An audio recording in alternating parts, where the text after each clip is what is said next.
જય શ્રી કૃષ્ણ મિત્રો. હર હર મહાદેવ. મિત્રો, આજના વિડીયોમાં આપણે સાંભળવાના છીએ તારીખ 13 ઓગસ્ટ 2026થી લઈ 11 સપ્ટેમ્બર 2026 સુધી ચાલતો પવિત્ર શ્રાવણ માસ ભગવાન શિવને સમર્પિત શ્રાવણ માસના મહાત્મ્ય વિશે. આ માસમાં કયા નિયમોનું પાલન કરવું જોઈએ, ભગવાન શિવની પૂજા કેવી રીતે કરવી, તેમજ શું કરવું અને શું ન કરવું, આ બધું જ વિગતવાર જાણીશું. આથી અંત સુધી વિડીયો જરૂર જોતા રહેજો. ને વિડીયોની માહિતી સારી લાગે તો લાઇક કરજો ને તમારા મિત્ર પરિવારમાં પણ શેર કરજો.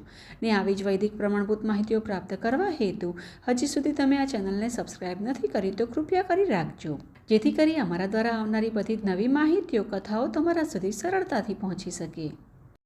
કપૂર ગૌરમ કર્ણાવતારમ સંસાર સારમ ભુજગેન્દ્રહારમ સદા વસંતમ હૃદયારવિંદે ભવમ ભવાની સહિતમ નમામી. મિત્રો, શ્રાવણ માસ એટલે ભગવાન શિવનો મહિનો. ને સ્કંદ પુરાણમાં ભગવાન શિવે સ્વયં કહ્યું છે કે 12 માસમાં શ્રાવણ માસ મને અત્યંત પ્રિય છે. તેનું મહાત્મ્ય શ્રવણ કરવા યોગ્ય છે. તેના મહાત્મ્યનું માત્ર શ્રવણ કરવાથી પણ સર્વે સિદ્ધિઓ પ્રાપ્ત થાય છે. આથી આ માસને શ્રાવણ સંજ્ઞા પ્રાપ્ત થઈ છે. તેથી તેનું નામ શ્રાવણ પડ્યું છે. તેમજ આ માસમાં શ્રાવણ નક્ષત્રયુક્ત પૂર્ણિમા આવતી હોવાથી પણ તેને શ્રાવણ કહેવામાં આવે છે. મિત્રો, શ્રાવણ માસ ચતુર્માસમાં આવતો એક એવો મહિનો છે જે સમયગાળા દરમિયાન સમગ્ર વાતાવરણ શિવમય બની જાય છે. અનેક સ્થળોએ પરિભ્રમણ કરતા સંન્યાસીઓ અને વિદ્વાન કથા વાચકો દ્વારા ભગવાનના દિવ્ય ચરિત્રનું કીર્તન તેમજ પુરાણોનું વાંચન પણ કરવામાં આવે છે. સમગ્ર શ્રાવણ માસ દરમિયાન શિવ મંદિરોમાં શ્રદ્ધાળુઓની વિશેષ ભીડ રહે છે. ને દરેક સોમવારે અસંખ્ય ભક્તો વ્રત રાખે છે. ને દરરોજ ભગવાન શિવનો જળાભિષેક કરવામાં આવે છે. સ્થળે સ્થળે કથાસત્રોનું આયોજન થાય છે. કાશી, વિશ્વનાથ, વૈદ્યનાથ, મહાકાલેશ્વર વગેરે દ્વાદશ જ્યોતિર્લિંગની યાત્રા માટે પણ નીકળેલા કાવડિયાઓના સમૂહ, ધાર્મિક મેળાઓ તથા ભજન કીર્તનના કાર્યક્રમોથી સમગ્ર વાતાવરણ ભક્તિમય બની જાય છે. આ સંપૂર્ણ માસ દરમિયાન ભગવાન શંકરની પૂજા, એમના નામોનો જપ, એમના ગુણ, રૂપ, વિલાસ અને નામોનું નિરંતર ચિંતન કરવાથી, મનન જપ કરવાથી ઉમાપતિ મહેશ્વર અવશ્ય કૃપા દ્રષ્ટિ કરે છે. મિત્રો, મનુષ્ય જન્મ અત્યંત દુર્લભ છે, કેમ કે જીવ 84 લાખ યોનિઓમાં ભટક્યા પછી પોતાના પાપો ક્ષીણ થતા અને ભગવાનની કૃપાથી આ દુર્લભ મનુષ્ય યોનિ પ્રાપ્ત કરે છે.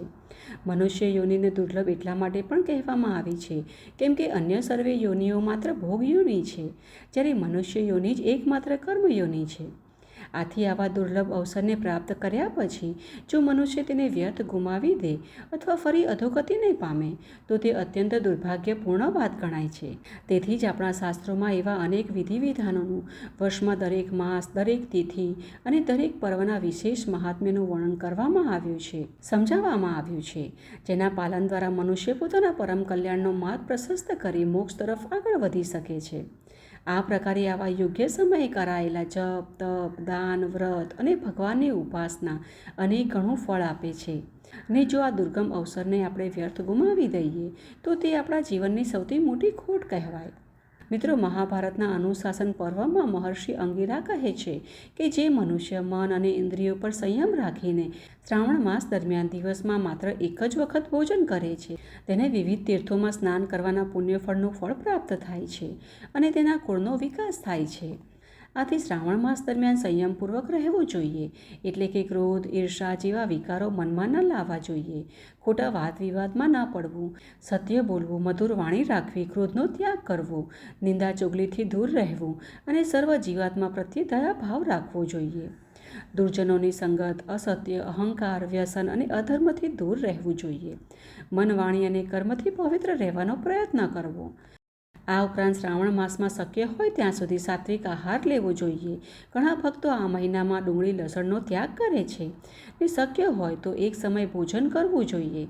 ઘણા ભક્તો તો માત્ર ફળાહાર રાખે છે. પરંતુ મિત્રો, જે નિયમ લો તેને ભક્તિપૂર્વક અને પોતાની ક્ષમતા મુજબ સ્વાસ્થ્યને ધ્યાનમાં રાખીને જ નિભાવવા અતિ મહત્વપૂર્ણ હોય છે.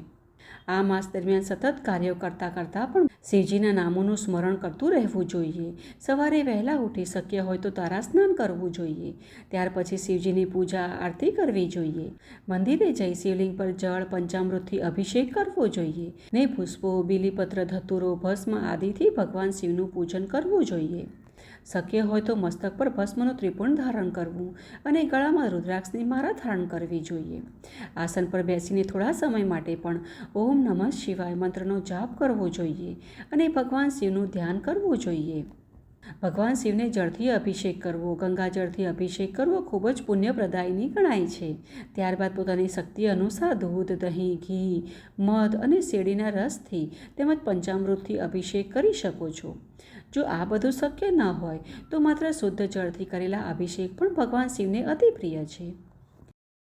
અને અભિષેક કરતી વખતે ભક્તિપૂર્વક ઓમ નમઃ શિવાય અથવા તો મહામૃત્યુંજય મંત્ર કે શ્રી રુદ્રમનો પાઠ કરવો અત્યંત શુભ માનવામાં આવે છે. આ રીતે અભિષેક પૂર્ણ થયા પછી ભગવાન શિવને ચંદન અર્પણ કરવું, બીલીપત્ર ચડાવવા, ધતૂરો, આંકડાના ફૂલ, ભસ્મ, સફેદ પુષ્પ અને ઋતુ અનુસાર ફળ અર્પણ કરવા જોઈએ. ને ધ્યાન રાખો કે બીલીપત્ર તાજા, સ્વચ્છ અને અખંડિત હોવા જોઈએ. આ પ્રકારે ભક્તિપૂર્વક એક બીલીપત્ર ચડાવવાથી પણ ભગવાન શિવ અત્યંત પ્રસન્ન થાય છે. ત્યારબાદ ધૂપ, દીપ અને નૈવેદ્ય અર્પણ કરવા ને ઘીનો દીવો પ્રગટાવી ભક્તિભાવથી ભગવાન શિવની આરતી કરવી જોઈએ. ને જો મિત્રો મંદિરે જવું શક્ય ન હોય તો ઘરના મંદિરમાં અંગૂઠા જેવું નાનું શિવલિંગ હોય તો તેની પણ પૂજા કરી શકાય છે. શિવલિંગને જળની સાથે કાળા તલ પણ અર્પણ કરવા જોઈએ. આખા અક્ષત એટલે કે ચોખા અર્પણ કરવાથી પણ વિશેષ પુણ્યની પ્રાપ્તિ થાય છે. સ્કંદ મહાપુરાણમાં ભગવાન શિવ કહે છે કે શ્રાવણ માસમાં શાસ્ત્રોમાં જે વ્રત અને ધાર્મિક કાર્યો જણાવવામાં આવ્યા છે તેમાંનો માત્ર એક પણ નિયમ જે ભક્ત શ્રદ્ધાથી પાળે છે તે મને અત્યંત પ્રિય બની જાય છે. સ્કંદ પુરાણમાં ભગવાન શિવે એમ પણ કહ્યું છે કે આ મહિનામાં એકટાણું કરવું જોઈએ, એટલે કે એક જ સમય ભોજન કરવું જોઈએ. સાથે જ પાણીમાં બીલીપત્ર કે આમળા ભેળવીને સ્નાન કરવું જોઈએ. આવું કરવાથી જાણીએ અજાણે થયેલા પાપ દૂર થઈ જાય છે, કેમ કે આ માસ ચતુર્માસમાં આવે છે. આ મહિના દરમિયાન ભગવાન શ્રીહરિનો વાસ જળમાં હોય છે. એટલે પણ આ મહિનામાં તીર્થના જળથી સ્નાન કરવાનું મહત્ત્વ ખૂબ જ વધારે છે. મંદિરોમાં કે સંતોને કપડાનું દાન આપવું જોઈએ. સાથે ચાંદીના વાસણમાં દૂધ, દહીં કે પંચામૃતનું દાન કરવું જોઈએ. તાંબાના વાસણમાં અનાજ, ફળ કે અન્ય ભોજન સામગ્રી રાખીને પણ દાન કરી શકાય છે. આ ઉપરાંત આ આખા મહિનામાં પાનવાળા શાકભાજી ખાવા જોઈએ નહીં. તામસિક ભોજન ત્યાગવું જોઈએ. દૂધ અને દૂધથી બનેલી વાનગીઓનું સેવન કરવું નહીં. માંસાહાર અને કોઈપણ પ્રકારનો નશો તો કદાપી ન કરવો. તેમજ વધારે મસાલેદાર ભોજન પણ કરવું જોઈએ નહીં. સાથે જ બ્રહ્મચાર્યના નિયમોનું પાલન કરવું જોઈએ. બપોરે સૂવું નહીં. આ મહિનામાં બંને સમયે સવાર સાંજ ભોજન કરવું નહીં. એક સમય ફળાહાર કરવો જોઈએ. આ પ્રકારે મિત્રો શ્રાવણ માસને ભક્તિ, ઉપાસના, જપ, તપ, દાન અને શિવ કૃપા પ્રાપ્ત કરવાનો સર્વોત્તમ માસ માનવામાં આવ્યો છે. અને જો મિત્રો આપણે સંપૂર્ણ શ્રાવણ માસના નિયમો પાળી શકતા ન હોઈએ તો ઓછામાં ઓછું શ્રાવણ માસના સોમવારનું વ્રત, ઓમ નમઃ શિવાય મંત્રનો જાપ, શિવલિંગ પર જળ અભિષેક અને ભગવાન શિવનું સ્મરણ અવશ્ય કરતા રહેવું જોઈએ. આ પ્રકારે શ્રાવણ માસનું પાલન કરવાથી ભગવાન ભોળેનાથની કૃપાથી જીવનના તમામ દુઃખો દૂર થાય છે અને ભક્તને સુખ, શાંતિ, સમૃદ્ધિ તથા અંતે મોક્ષની પ્રાપ્તિ થાય છે. આ પ્રકારે મિત્રો શાસ્ત્રોમાં કહેવામાં આવ્યું છે કે શ્રાવણ માસ દરમિયાન જે ભક્ત ભક્તિપૂર્વક ભગવાન શિવનું પૂજન, અભિષેક અને નામ સ્મરણ કરે છે તેના અનેક જન્મોના પાપો નષ્ટ થાય છે, જીવનમાં સુખ, શાંતિ, સમૃદ્ધિ આવે છે અને અંતે ભગવાન શિવની કૃપાથી કલ્યાણનો માર્ગ પ્રાપ્ત થાય છે. શ્રાવણ માસનું વૈદિક મહાત્મ્ય પણ ખૂબ જ મોટું છે. શાસ્ત્રોમાં આ મહિનાને એટલું પવિત્ર માનવામાં આવ્યું છે કે આ મહિનામાં કરવામાં આવેલું જપ, તપ, દાન અને ભક્તિનું ફળ અનંત ગણું મળે છે. મિત્રો શાસ્ત્રોમાં શ્રાવણ માસને ભગવાન શિવનો અત્યંત પ્રિય મહિનો કહેવામાં આવ્યો છે. એવું કહેવાય છે કે આ સમગ્ર મહિનામાં ભગવાન ભોળીનાથ પોતાના ભક્તો પર વિશેષ કૃપા વર્ષાવે છે. તેથી આ સમયમાં કરવામાં આવતી ભક્તિ, જપ, તપ, દાન, વ્રત અને પૂજાનું ફળ અનેક ગણું વધીને પ્રાપ્ત થાય છે. અને જેટલું મહત્ત્વ શ્રાવણ માસનું છે મિત્રો એટલું જ મહાત્મ્ય શ્રાવણ સોમવારનું ગણાય છે. સોમવાર સૌથી વિશેષ દિવસ માનવામાં આવે છે, કેમ કે શાસ્ત્રો અનુસાર આ દિવસ ભગવાન ભોળેનાથને અત્યંત પ્રિય છે, શિવજીને સમર્પિત છે. તેથી શ્રાવણના દરેક સોમવારે ઉપવાસ રાખી શિવલિંગનો જળાભિષેક, રુદ્રાભિષેક, બીલીપત્ર અર્પણ કરવા અને ઓમ નમઃ શિવાય મંત્રનો જાપ કરવાથી ભગવાન શિવની વિશેષ કૃપા પ્રાપ્ત થાય છે. ને મિત્રો આ જ દિવસથી 16 સોમવારના વ્રતનો પણ પ્રારંભ કરાય છે. માન્યતા છે કે આ વ્રત ભક્તિપૂર્વક કરનારને મનગમતું જીવન સાથી, સુખી દાંપત્ય જીવન, સંતાન સુખ, આરોગ્ય, સમૃદ્ધિ અને ભગવાન શિવના આશીર્વાદ પ્રાપ્ત થાય છે. આ ઉપરાંત મિત્રો શ્રાવણ માસમાં અનેક પવિત્ર વ્રતો અને તહેવારો પણ આવે છે. શ્રાવણ મંગળવાર જે દિવસે માતા ગૌરીનું મંગળા ગૌરી વ્રત કરાય છે, તેમજ પુત્રદા કે પવિત્ર એકાદશી, અજા એકાદશી, પ્રદોષ વ્રત, નાગપંચમી, શીતળા સાતમ, જન્માષ્ટમી, રક્ષાબંધન, શ્રાવણી પૂર્ણિમા જેવા પવિત્ર પર્વો આ મહિનાની ધાર્મિક મહત્તાને વધુ વધારતા હોય છે. તેથી સમગ્ર શ્રાવણ માસ ભક્તિ, જપ, તપ, દાન અને સદાચારનો મહિનો ગણાય છે. તો મિત્રો, આ છે શ્રાવણ માસનું મહાત્મ્ય, જેનું શાસ્ત્રોમાં વર્ણન કરેલું છે. ને અમને આશા છે કે આ મહાત્મ્ય તમને સારું લાગ્યું હશે, આ કથા તમને સારી લાગી હશે.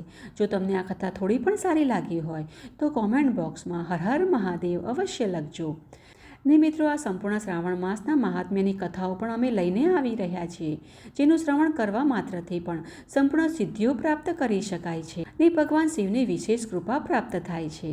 આથી આ શ્રાવણ મહાત્મ્ય કથાઓ સાંભળવા માટે આ ચેનલને સબસ્ક્રાઈબ કરીને રાખી લેજો, જેથી કરી અમારા દ્વારા આવનારી બધી જ નવી માહિતીઓ, કથાઓ તમારા સુધી સરળતાથી પહોંચી શકે.